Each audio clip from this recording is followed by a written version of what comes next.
ભાવનગર જિલ્લા મહુવા ખાતે કરોડના ખર્ચે બનેલી હોસ્પિટલમાં તંત્રની ઘોર બેદરકારીની ઘટના સામે આવી છે। સારવાર માટે દર્દી સાથે આવેલી મહિલા ઉપર પંખો પડતા તેને ઈજા થઈ હતી। સરકારી હોસ્પિટલમાં શબાના શેખ નામની મહિલા ઉપર પંખો પાડતા તેના આંખ ઉપર ઈજા થવાની ઘટના બની હતી। જો કે 24 કલાક એક બનાવને વીત્યો નથી ત્યાં બીજા એક વ્યક્તિ ઉપર પંખો પડવાની ઘટના બની છે।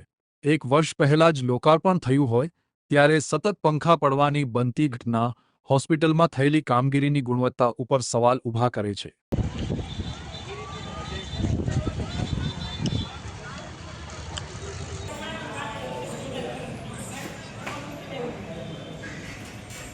बांधे युवा बंद कर दी हाँ इंजेक्शन है वो हमारे ટીકડી આપી ઇન્જેક્શન આવી કરી દીધી પી રહે ડોક્ટરનું છે એના હાડા આવશે હો એટલે મને ફોન કરજો આવશે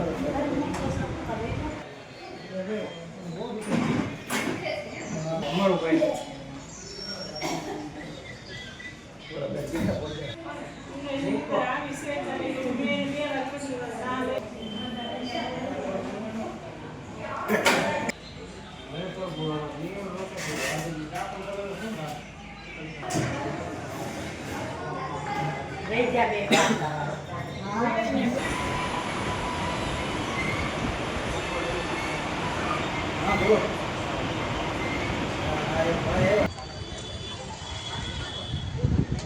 ના એને જ નતો કે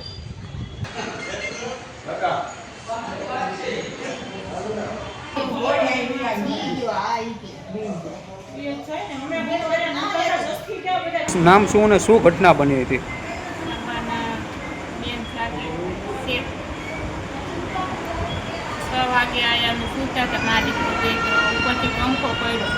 કઈ જગ્યાએ સૂતા હતા તમે?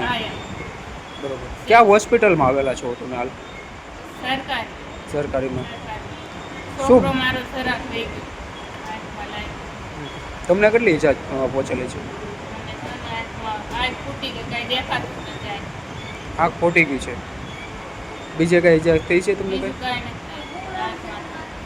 મારું નામ છે શેખ ઝાકીર જમાલભાઈ। આજથી 2 દિવસ પહેલાં મેં મારા બાળકને અહીંયા દાખલ કરેલું હતું સરકારી હોસ્પિટલમાં। તો આજે 6 વાગ્યાના ગાળાએ ઉપરથી પંખો પડ્યો છે, અમારી ઘરવાળીને ગંભીર ઈજા પહોંચી છે।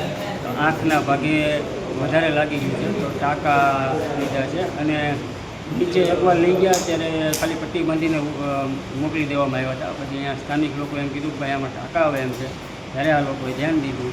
પછી અહીંયા જે મેડમ બેસે છે અને ડૉક્ટર બેસે છે એણે એમ કીધું કે ભાઈ કુદરતી રીતે પંખો પડ્યો છે। આ કુદરતી રીતે એ ન કહેવાય, આ તંત્રની બેદરકારી કહેવાય। અને મને કડક દુર્વ્યવહાર કરીને અહીંયાના મેડમ એવી રીતના કીધું કે તમે કાયદેસરની કાર્યવાહી કરવી હોય તો તમે કરી શકો।